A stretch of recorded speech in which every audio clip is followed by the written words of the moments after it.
de lo que sucede el día de hoy. Le agradezco. Un saludo entonces para la familia Mora Patiño, que en estos momentos se reporta con nosotros. ¡Qué bueno! Buenos días, amiguitos, ¿cómo están? Dice Daniel Azaiza. Muy bien. ¿Listo? Dios mío, qué susto entonces en este espacio en la casa de Angeli. Un saludo para Mario Orduz, imagino que estuvo bien de la Vuelta a España directamente el día de hoy. Un saludo para Camilo Ocampo. Muy bien, damas y caballeros, y es que el día de hoy cerramos este episodio. Hola, Lina Gantía, ¿cómo estás? Esa es la actitud, Mario, amante, el señor Mario, siempre nada más ni nada menos que del ciclismo. Damas y caballeros, y es que antes de iniciar la sesión del día de hoy, nos gustaría preguntar si en este espacio se encuentra Sara Devia. Sara, Sarita, ¿estás con nosotros? Porque usted es Hola, cliente de mister. nosotros, ¿no? ¿Está con nosotros o no? Cuéntemelo todo. Sí, mister, ya aquí estoy en mi casita, feliz. ¿Desde Chía o desde Ubaté? ¿De dónde está? Desde Ubaté, mister. Desde Ubaté. Qué bueno. Damas y caballeros, Sara, ¿le podemos pedir un favor? ¿Usted tiene audífonos o amplificadores? ¿Qué era la pregunta, Sara? Audífonos. Audífonos, muy bien. Entonces, que nadie en la casa se entere. Muy bien, damas y caballeros, les pedimos el favor que antes de iniciar con Historia de España, vamos a tener entonces la oportunidad de conmemorar la vida. El día de hoy coincidimos en el calendario. ¿Me confirma si es así o si estamos haciendo el oso, Sara? Porque el día de hoy se celebra su natalicio. ¿Estamos de acuerdo o no? Señor, mister. ¿Usted está cumpliendo años hoy o no? ¿Me llegó mal el rumor? Sí, señor, sí estoy cumpliendo años. ¿Cuántas primaveras, querida? 14. Dios mío, muy bien, damas y caballeros, las personas que deseen acompañarnos con mucho gusto. Abrimos los micrófonos un segundo antes de iniciar nuestra sesión para realizar esta pequeña canción que conmemora la vida y para enviarle un saludo entonces caluroso a Sara, que pese a las adversidades siempre está conectada con nosotros. Muy bien. Oiga, mister, ¿puedo destapar por aquí el piano? Sí, ¿puedo destapar la pandereta? Claro. ¿Puedo destapar las palmas? Claro que sí, damas y caballeros. Vamos a cantar el cumpleaños brevemente antes de dar inicio a nuestra sesión, siendo las 12:07. Muy bien, entonces, ¿iniciamos o no? Entonces, ¿qué dice Mayra? ¿Estamos sintonizados o no? ¿Usted qué dice? Sí, señor profe. Listo, entonces arranquemos. Haga el conteo, la escuchamos. 1, 2, 3. Happy birthday to you. Happy birthday to you. Happy birthday, Sarita. Happy birthday to you. Que los cumpla feliz. De fondo, ¿qué dice? Feliz. Que los vuelva a cumplir. ¿Qué qué? Cumplir. Que los siga cumpliendo. Dígame, hasta el año. ¿Quién lo tiene ahí? Vamos, Angeli. 2022. No, mentira, no. 2000. Sin fin, ¿qué pasa? No, ese Daniel. Hasta el año sin fin. Muy bien, bravo. Sarita, te agradecemos siempre por estar conectada con nosotros. Sabemos las adversidades con el internet que has tenido, sabemos cómo te ha tocado y te agradecemos por estar conectada con nosotros, siempre con la mejor iniciativa. Oiga, Daniel, ¿cómo así que hasta el 2022? No, que sean No, o muchos sea, más. 2020 años, profe. No, me entendió mal. Sí, cosas el audífono, ya usted entenderá, Dios mío, 8 meses en esta. Muy bien, entonces, damas y caballeros, vamos a iniciar entonces este maravilloso capítulo. Agradezco a todos, a las regiones que se conectan. Inicia la tarde, damas y caballeros, inicia la tarde del viernes, del cierre de la semana en territorio colombiano. Marca el reloj en estos momentos, son las 12:09, 7:09 en territorio español y cerramos en este espacio nada más ni nada menos, historia de España. ¿Qué hizo el liberalismo en España? ¿Por qué se pelearon directamente en España? ¿Qué es esto que le llaman el liberalismo? La próxima sesión. Estaremos el miércoles, cerrando octubre, poco a poco. Dios mío. Desde Malabo, capital de Guinea Ecuatorial, en directo, directamente, una conexión de América Latina con África. Quiero ser claro que ese día nos van a estar acompañando docentes de Perú, docentes de Bolivia, docentes de Argentina y de España, que van a atender entonces a nuestro invitado camerunés, que nos va a presentar la historia de su país, del Camerún, de la invasión francesa, de la influencia española y de todo un mundo africano lleno de una trama espectacular. Muy bien, No siendo más, claro que sí, Juan David, quedo atento entonces a su inquietud frente al himno de España. Muy bien, damas y caballeros, la sesión pasada, espectacular, de infarto, genialísima, con piano, con saludos, siempre con la mejor energía en este espacio, hasta con poesía tuvimos acá. Tuve la oportunidad de recibir a nuestro invitado desde la Comunidad de Madrid, a Sergio, él se quería unir. Yo le dije, Sergio, por favor, descansemos en esta, pero vamos a ver si se une o no en el transcurso de esta sesión. El regreso del absolutismo de Fernando VII como rey de España nos muestra directamente dos condiciones con las cuales cerramos el capítulo pasado. ¿Listo? ¿Cómo así? ¿Qué tal, Ana María? ¿Cómo le ha ido? Un saludo entonces desde la ciudad de Bogotá a la bella, damas y caballeros, Ibagué. Y por supuesto a Mayra, que está desde Mariquita conectada con nosotros. Muy bien, entonces, revisemos este espacio de la historia española. Revisemos entonces el reconocimiento de los franceses.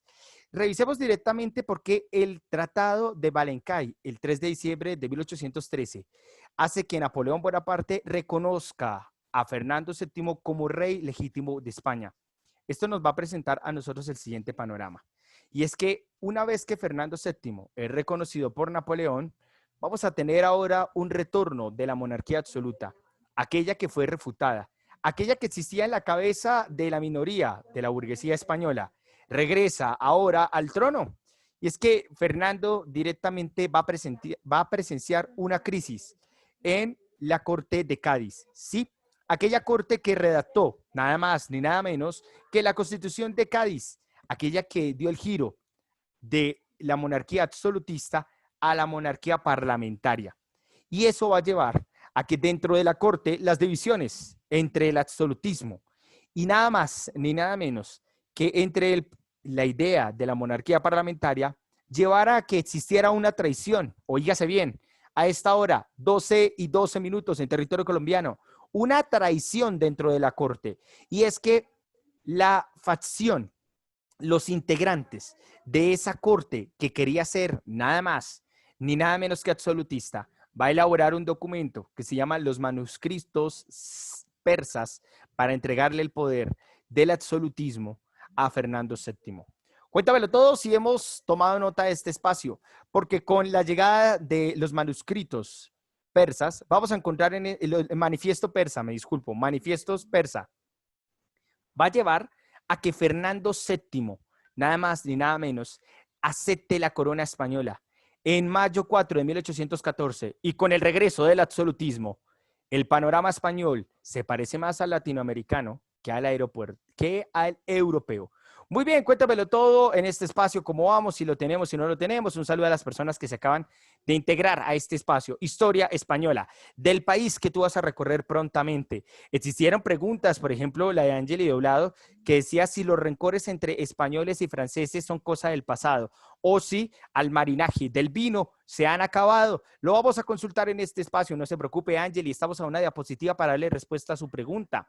Recordemos directamente la pregunta de Juan David Rincón, que nos preguntaba la sesión pasada por el sistema educativo español, que es muy parecido al colombiano, solamente que tiene un grado más, que es el grado 12.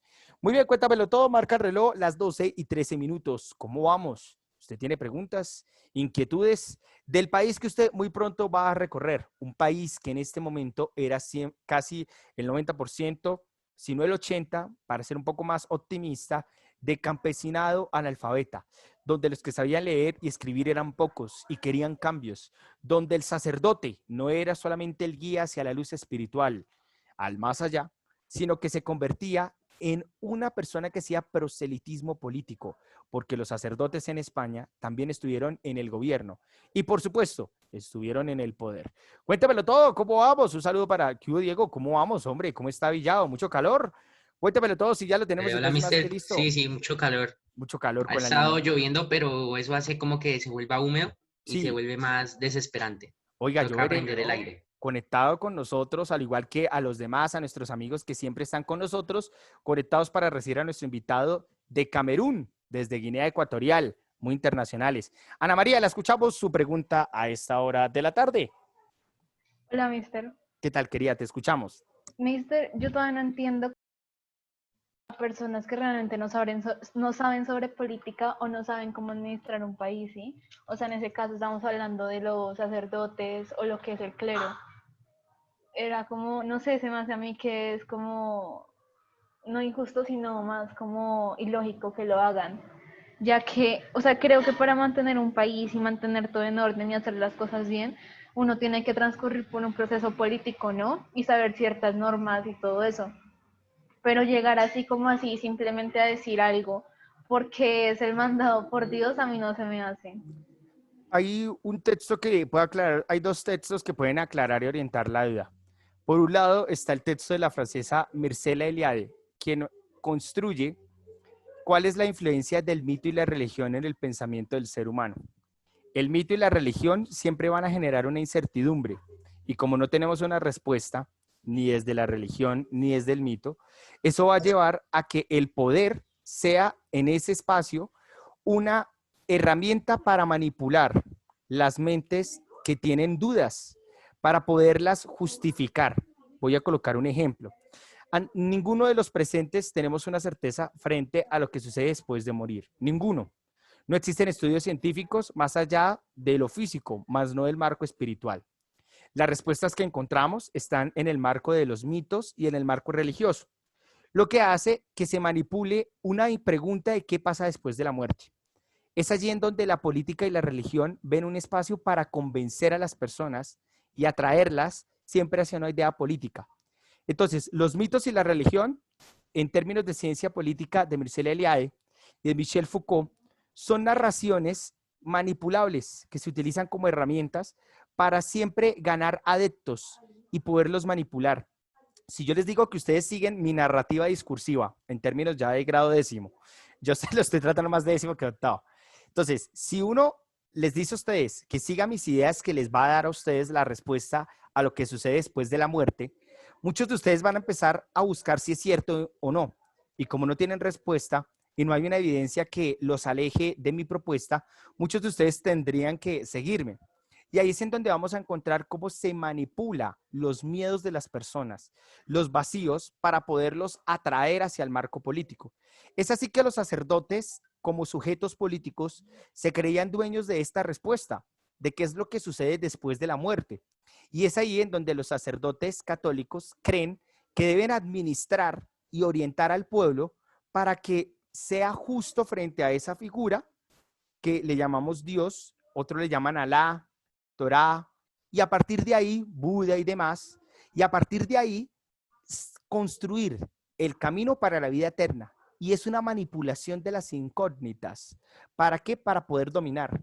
Entonces, no son inocentes. Tienen siempre una intencionalidad discursiva en ese espacio. Discúlpeme si fui muy técnico, pero con Mircea Eliade siempre hay esta idea. Entiendo su inquietud, pero es que el mito y los miedos los miedos la pregunta ante lo que desconoce y el mito y la religión aquellas respuestas que la política las manipula para poder atraer seguidores y cumplir sus proyectos. Espero haber dado respuesta a su inquietud. Pues, mister, por ejemplo, en religión llegamos a ver que, bueno, la iglesia como tal vendía por muchísima cantidad de dinero como ciertos pases como para no pasar por el purgatorio. Bueno, Mister, y entonces Ya, sí. ahí, o sea, me imagino que eso mismo que hicieron manejando eso, ¿sí? O sea, haciendo eso como para que las personas, o sea, obtener dinero fácil, mejor dicho, porque esa era la real como Sí. respuesta a eso. Entonces, eso mismo hacían con la política, manejaban a las personas con algo que es desconocido aún bueno, y sigue siendo desconocido, pero en ese momento era desconocido para ellos, entonces simplemente los manipulaban y ya. Pero, o sea, es como tan feo que alguien que no sepa sobre política esté ahí manejando todo un país o incluso muchas más cosas, eso es lo que voy, o sea, que es injusto que una persona que no ha pasado por una trayectoria razonable esté en la cima. Lo que pasa es que, y ya me le adelantaría a décimo con un concepto de ideología, lo que pasa es que ellos tienen todo el derecho a participar en política porque ellos proponen un deber ser de la sociedad. La política es el arte de dirigir, pero antes de dirigir, usted debe pensar qué debe construir en la sociedad. Y por eso vamos a encontrar nosotros. Sí, Diego, finalizo esta intervención y voy con usted. Y por eso vamos a encontrar. Bueno, lo es escucho, Diego. que la religión desde siempre se ha visto como símbolo de poder. el que está con Dios gana. Eso Sí. siempre lo han dicho, ¿no? Sí, Pues no se sabe en realidad. Entonces la iglesia pues va con los grandes imperios diciéndoles, venga, hagamos un negocito, nosotros vamos a colonizar y yo les doy el temor de Dios a sí. a las personas que están allá y eso va a ser mucho más fácil para ustedes para ir allá.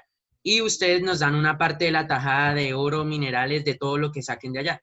Sí. Entonces eso es más como una parte egoísta o no sé cómo decirlo, egoísta o Prácticamente un participa. negocio. Sí. Exacto, eso, un negocio. Pues tiene doble discurso. A mí me parece que no podemos reducir la actuación en este caso, de la religión, simplemente desde un espacio mercantil, ¿sí? También tiene ese discurso que lo valida. Lo que pasa es que hemos visto aquí dos caras del poder, ¿sí? Las religiones tienen poder porque hacen negocio con quienes tienen mayor poder económico para mantenerse. Eso es algo que se encuentra firme. Pero debemos tener en cuenta que la religión también manipula los miedos que sostiene el ser humano frente a su condición humana para poder realmente instalar una idea de deber ser. Por ejemplo, la iglesia no piensa solamente en un ciudadano, sino que empieza en un buen samaritano. Y no lo hablo solamente en el caso católico, en el caso judaísta con la Torá, en el caso del Islam, lo estamos viendo en estos momentos con el Ayatollah. Entonces, observe cómo la religión tiene una idea de cómo debería ser el mundo y por eso lo impone, no solamente desde el marco mercantil para poder mantenerse, sino también en cómo proyecta una idea de mundo. Quiero ser claro en eso. Muy bien, Jorge, cerramos con su intervención. Mister, no sé si a ti te llegó una notificación o no sé, un mensaje de Miss Jennifer que dice que yo me voy de la clase, o sea, ahora mismo me tengo que ir a esta hora de la clase. No, en realidad es que hoy he estado reunido en todo lado, pero Jorge, no hay problema, se puede retirar. Le recomiendo que vea el video para responder el formulario de preguntas, ¿vale? Listo, gracias, mister. No se preocupe. Muy bien, entonces, cerrando este espacio, les agradecemos a todos por este elemento de discusión. Cuando lleguemos ya a grado décimo, pero lo vamos a ver mucho más reciente en noveno, vamos a empezar a ver la relación de la iglesia, por ejemplo, con los nazis, o la iglesia con Franco, con Francisco Franco en España, o las relaciones de las iglesias católicas con las dictaduras latinoamericanas de 1950 a 1980. Vamos a revisar de igual manera cuál es la participación de la Torá en Israel, qué ha pasado con la violencia islamista y qué es esto del Corán entendido desde, ay Dios mío, se me olvidó los dos segmentos del Corán y observar directamente cómo se han construido naciones como Irán, como Irak, Mister, como Emiratos Árabes. Señor, lo escuchamos. sí, esto, no sé si sepas, bueno, ya ocurrió hace muchos años, ¿no? Sí. Esto que Hitler tuvo una actitud muy dura frente a Franco, impidió que iniciara una Segunda Guerra Mundial en Hendaya. No, en realidad no tenía ese dato. Si les soy honesto, también me estoy informando frente al tema porque la historia de España es muy amplia. Bueno, vamos a continuar entonces. Regresamos al pasado, regresamos a 1814, cuando regresa directamente Fernando VII y observemos sunitas y chiitas. Quiero ser claro. Los sunitas son más desde el marco de Emiratos Árabes Unidos y toda la Liga Árabe. Y vamos a encontrar entonces a los chiitas desde el marco de Irán. Y por eso vamos a tener en estos momentos un enfrentamiento con el Líbano, por ejemplo, y el intruso de Israel. Eso lo vamos a ver el otro año, espectacular, con invitados, bueno, si seguimos en la virtualidad, ¿no? Vamos a tener invitados también desde Israel y para revisar directamente cuál es el conflicto que tiene israelíes y en el Líbano. Y eso va a estar interesante el próximo año cuando estemos ya por estos meses. Muy bien, no siento más, antes de darle la palabra a Ana María para cerrar este espacio, vamos tomando nota de estos elementos que es el sextenio. ¿Qué es lo que le espera directamente a Fernando VII a su regreso a España? ¿Serán los años felices, los años amargos? ¿Será como el vino que al principio tiene un sabor dulce y luego magro cuando baja por la garganta? Lo vamos a averiguar a continuación. Ana María, la escuchamos en estos momentos desde Ibagué, Colombia. Mister, una pregunta. Es que mi mamá me comentaba que una vez en una reunión con mi Zulma estaban diciendo que estaban haciendo, bueno, cambios en el colegio para cuando volvamos y toda la cosa, ¿no? Sí, sí, Cuando las señora. cosas se normalicen, pues obviamente o sea, lo que ya pusieron, me imagino que seguirá ahí. Y entonces, si de pronto se tiene la oportunidad de tener invitados, nosotros presencial y obviamente el invitado virtual, pues se podría, ¿no? Sí, claro, pero igual pues hay que ver las condiciones de conectividad, pero yo creo que es muy factible. Igual hay que ver qué es lo que sucede porque tenemos que revisar este tema de los horarios, si los cursos, por ejemplo, si Ochoa, por ejemplo, se va a dividir o si sigue completo. Hay que revisar todo ese espacio, así sea sillas en el patio, pero como lo dice aquí Juan José, pero la idea es que sigamos teniendo esta cercanía. Además que tenemos que también valorar que este tema virtual ha sido muy duro, pero de igual manera nos ha traído experiencias espectaculares. Digamos, imaginarnos una conexión internacional es magnífica. Y vamos a seguir patrocinándola, claro, si sigo el otro año trabajando en bosques y si me dan la carga de noveno, ¿sí? Si no es así, nada, el docente que entra a trabajar con ustedes hará su mejor esfuerzo. Pongámosle a eso la firma. Muy bien, entonces, le agradezco mucho su pregunta, Ana María, a esta hora de la tarde. Vamos a revisar entonces este cenio, el stenio, de 1814 a 1820. Y es que vamos a encontrar directamente las peleas del liberalismo parlamentario con la monarquía absoluta. Y el primer round, damas y caballeros, inicia el primer round directamente siendo las 12:25 con 40 segundos. Vamos a observar en este espacio que cuando llega Fernando VII, lo primero que dice es, se acabó, me la retira, eso no existe. Y esa palabra se llama abolición. Nada más ni nada menos de la Constitución de 1812. Muchas gracias, Ana María, por su consejo. Vamos a revisar qué pasa el próximo año. No sabemos si el horario tengamos trabajo o no, por eso debemos disfrutar al máximo este espacio. Muy bien, entonces, la Constitución de 1812 es derrumbada, es abolida por Fernando VII porque es una amenaza esta Constitución que fue pensada en una isla como Cádiz y que me quita poder a mí, a Fernando VII. Es así que es abolida. Luego de ello, Fernando VII va a enviar tropas. Quiero aclarar una información acá. Va a enviar tropas a dos lugares. Envía tropas primero al Virreinato del Río de la Plata, pero luego los termina enviando al Virreinato de la Nueva Granada, que para la historiografía colombiana, que lo vimos hace un mes, se llamó la Reconquista Española. Y vamos a encontrar de igual manera que Fernando VII envía un motín de soldados, lo envía para la Guinea Ecuatorial, porque en la ausencia, nada más ni nada menos, de Fernando VII, el único territorio español en la África Central, desde donde estaremos la próxima sesión, nos va a mostrar nada más ni nada menos que la invasión británica. La invasión británica. Los británicos, sí, los mismos que ayudaron a liberar a España de Francia, fueron los mismos que estaban tomando el territorio de la isla de Fernando Tabó, que es básicamente desde donde vamos a estar el miércoles en conexión, cuya capital es Malao o Santa Isabel de Malao. Lo que va a llevar directamente a que Fernando VII también lleve las tropas españoles, le agradezca mucho a los británicos y a los portugueses, pero sean los españoles quienes se apoderan del territorio africano de Guinea Ecuatorial. No sé, nomás cabe recalcar, el control militar es una de las prioridades de Fernando VII, pero no todo es como lo pintan. No es como el vino que cuando se saborea inicia con el dulce y luego aparece el magro. Nos está mostrando aquí la parte magra y es que inicia directamente el mismo Fernando VII la persecución a aquellos partidarios de la monarquía parlamentaria. Y los campesinos empiezan a cuestionarse, pero si nuestro rey fue apoyado por el pueblo para que volviera, ¿por qué está matando a su propio pueblo? Y es ahí en donde Fernando empieza a perder apoyo del pueblo. Está bien ir por la senda de la religión, está bien ir por la senda católica, pero ¿estará bien asesinar al prójimo que a ti mismo te ayudó a regresar al poder? Es la pregunta que tiene en la cabeza el pueblo, el campesinado español. Mientras tanto, algunos no lo piensan tanto.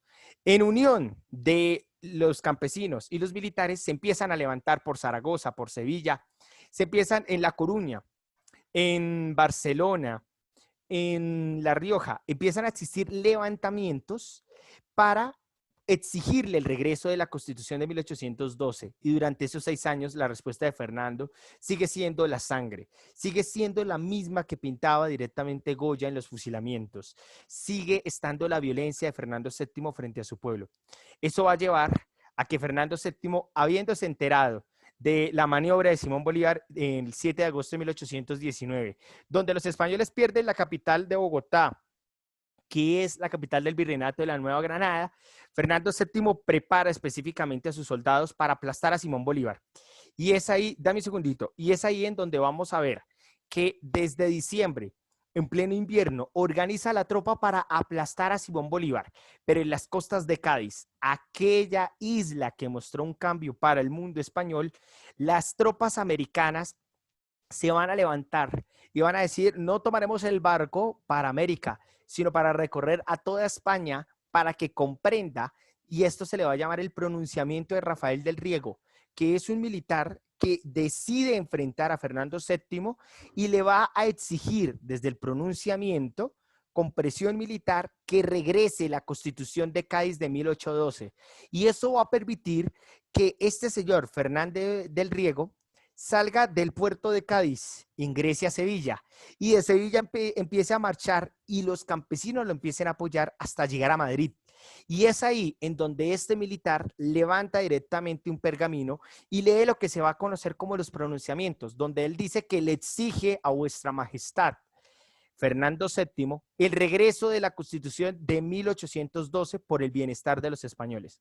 Dicha tragedia va a reflejar en la historia española dos elementos. Primero, se acaba de perder América, porque las tropas que iban a aplastar a Simón Bolívar y a San Martín están revolucionadas en territorio español y exigiendo otra vez la monarquía parlamentaria. Y por otro lado, eso lleva a que ellos pierdan más territorio y por supuesto los españoles sean más rápido expulsados. ¿Y qué va a suceder?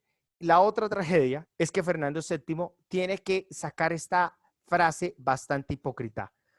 Marchemos francamente y yo primero por la senda constitucional. Nos está mostrando esta llegada que se va a llamar nada más ni nada menos que el trienio liberal. 3 años del liberalismo. Muy bien, cuéntamelo todo entonces. Vamos a revisar la hora. Son las 12:31 minutos, 32 minutos. Escuchamos la pregunta entonces de Ana María para pasar entonces a la siguiente diapositiva y acercarnos a la tragedia. No, mister, ya te la he familiar. puesto por chat. Ok, Era dice, que, por ejemplo, o sea, cuando llegaron los españoles acá y los italianos y todos los europeos, cuando llegaron acá a Latinoamérica, América, ellos como tal llevaban muchos años más como de su civilización, ¿sí? O sea, de progreso, mientras nosotros acá vivíamos como en la selva, por así decirlo.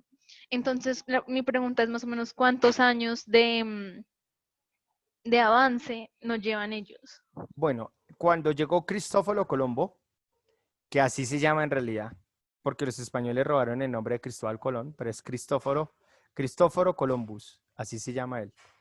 Y me lo corrigió una italiana que va a estar con nosotros. Desde cuando ellos vienen a conquistarnos, ellos nos van a mostrar que nos llevan nada más ni nada menos que 500 años de evolución, porque tienen otras herramientas, ¿sí? 500 años.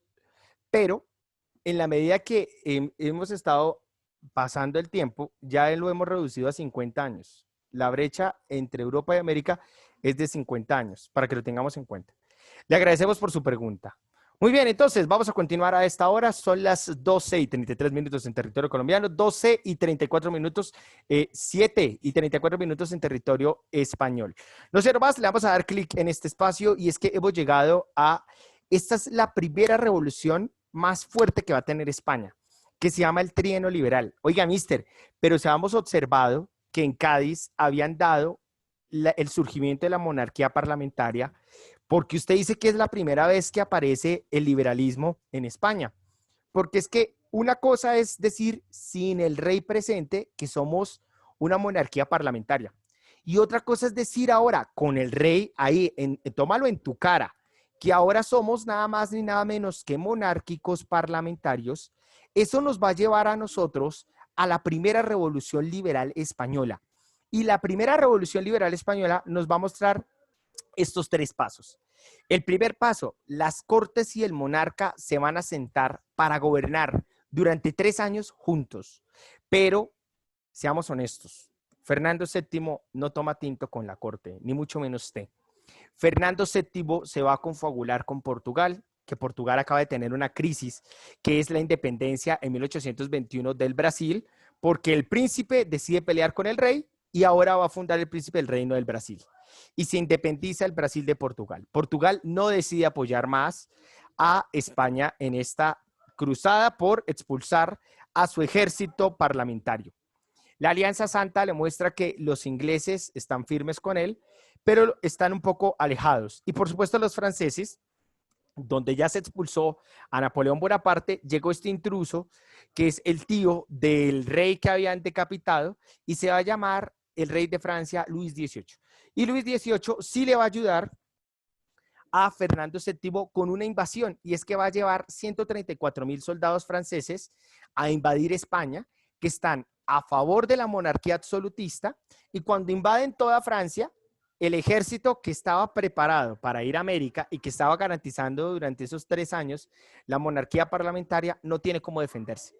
Y por eso vamos a ver que la invasión de los 100,000 hijos de San Luis van a tener el regreso del absolutismo, nada más ni nada menos de Fernando VII. Con esto vamos cerrando poco a poco en este espacio directamente. Claro que sí, Mayra, para que estemos aquí conectados directamente desde Alemania. Claro que sí, Mayra, quedamos muy atentos de este espacio. Recuerde que ya en 15 días vamos a tener conexión desde Roma, Italia, desde Hamburgo o desde Berlín. Vamos a tener una doble visita iniciando entonces el mes de noviembre, que esto va a estar buenísimo en este espacio. No se desconecte, traiga a la familia para que esté con nosotros conociendo historia del mundo. Muy bien, tenemos entonces a un Fernando VII de nuevo en el poder, a un tren neoliberal, una primera revolución que quedó hecha polvo. Y no siendo más, ¿qué cree que puede ser lo peor de aquí en adelante? ¿Usted cree que la historia española va a mejorar? ¿Que vamos a tener un mundo mejor español? ¿O que la tragedia está por empezar? Cuéntenoslo todo directamente en el chat si ya finalizó la escritura de esta diapositiva, que ya estamos acabando en este espacio. Cuéntenoslo todo para darle clic en este espacio y para seguir compartiendo con la mejor compañía, con la de ustedes. A esta hora son las 7, Dios mío, 7:37 en territorio español, 12:37 en Colombia, en nuestra América Latina. Prepárese porque vamos a tener visita desde Guinea Ecuatorial. 8:37 en Guinea Ecuatorial. En estos momentos son las 7:37 en Camerún, que es de donde va a ser el invitado, que va a estar la próxima sesión. Está emocionado, va a estar aquí con nosotros.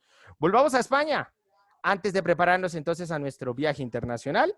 Y no siendo más, prepárese porque vamos a descubrir entonces este espacio con el cual vamos cerrando. La década olnimiosa es cuando Fernando VII al fin se convierte en el rey absoluto de España. Es un hombre que tiene 3 matrimonios y está viendo a una España vuelta a cenizas. Una España que la invasión francesa no le ayudó, que su regreso de 6 años fracasaron.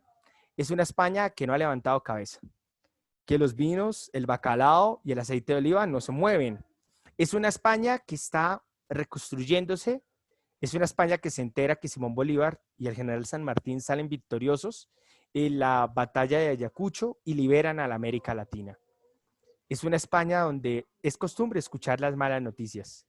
Y es una España que ve cómo cada una de las 3 primeras esposas del rey muere. Es viudo por tercera vez en 1829, Fernando VII. Es un hombre que parece que en sus labios lleva el incienso de la muerte. Y es un hombre que va a tener el último matrimonio y va a ser nada más ni nada menos que con la sobrina. Está muy enterado, muy bien, Lina María Gantiva, excelente, tiene su punto de participación. Este señor, escúchelo bien, se casa por 4ª vez con su sobrina y va a tener esta muchachita de 22 años y él ya de 40, va a quedar embarazada. Y va a quedar embarazada nada más ni nada menos de María Isabel II. No se escandalice porque antes de la hora del almuerzo viene el chisme real con el que acabamos. Cuando van a ser María Isabel II, se va a enterar nada más ni nada menos, Fernando, que no puede nombrar a su hija como reina por ser mujer. En el machismo español Borbón, va a decidir Fernando VII, estando embarazada su esposa, su sobrina, de su segundo hijo, que eso no es legal en el siglo XXI, pero cabe aclararle a Angeli que en el siglo XIX sí era legal que usted se casara con su primo. Quiero ser claro en este espacio, que es terrible porque va a coger directamente la ley Borbona y la va a modificar Fernando VII para permitir que España sea gobernada por una mujer, por una reina. Los días empiezan a ser contados. En el otoño de 1830, dígame. Es decir, ¿podrían ser norteños sin problemas? Sí, claro, no hay problema. Muy bien. Cerramos en este espacio. En el otoño de 1830 se enferma, nada más ni nada menos que Fernando VII.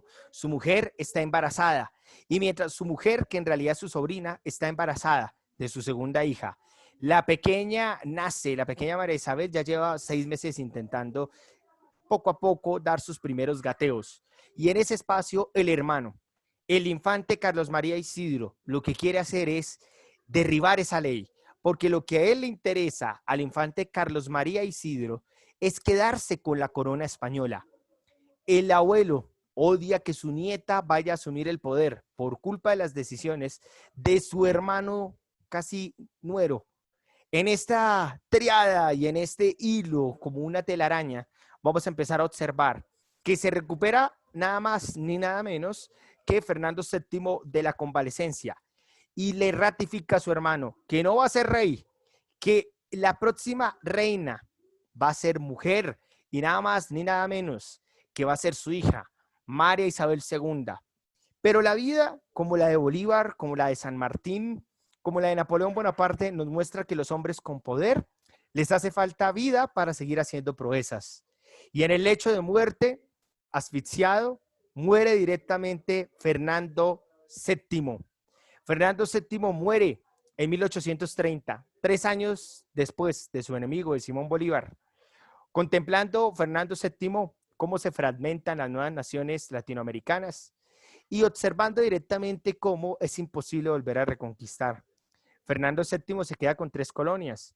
Se quedó con Cuba, con Puerto Rico y la Guinea Ecuatorial, pero observa directamente entre la muerte cómo una nueva guerra inicia. España otra vez en guerra civil.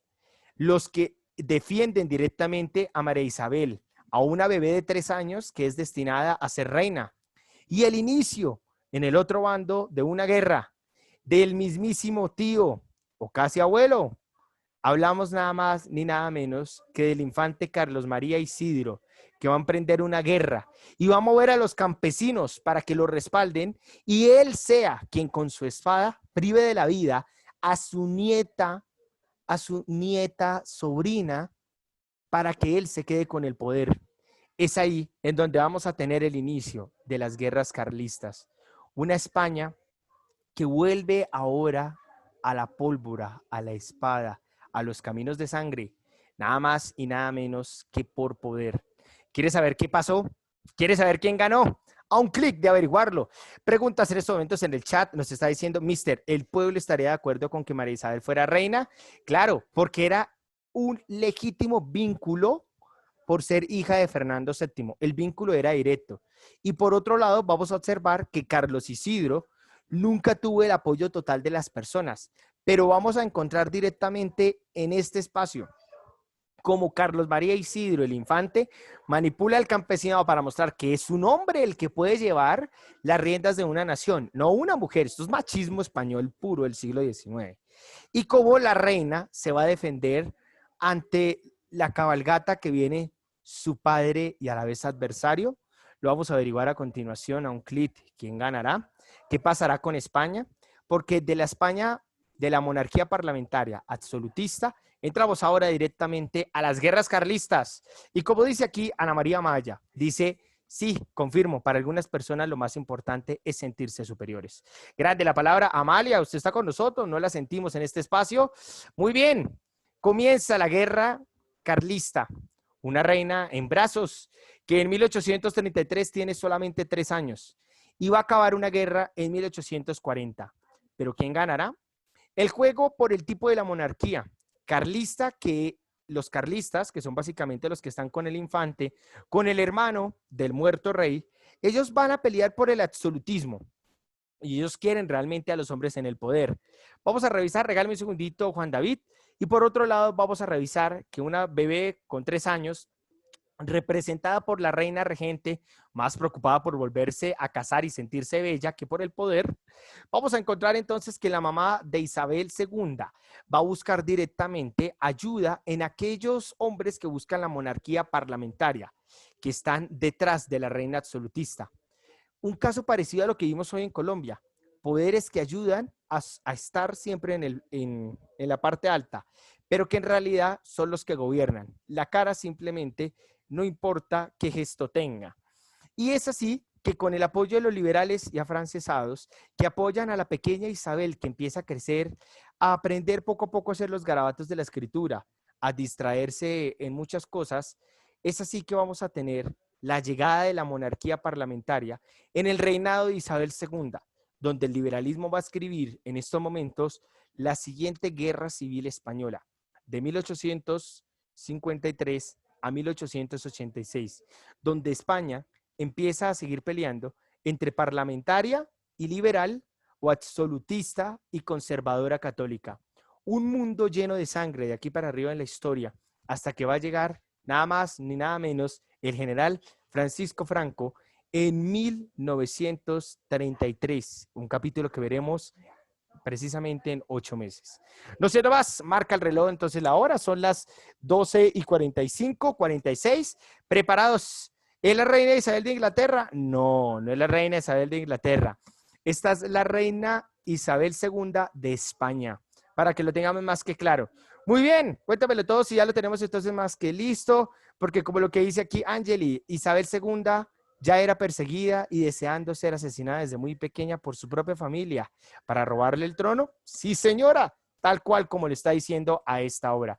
Muy bien, entonces, mientras que finaliza, por favor, las personas tomando nota de esta última diapositiva con la cual cerramos la historia de España, una historia cautivadora, donde hay peleas, donde, Dios mío, la gente empieza a pelear por poder.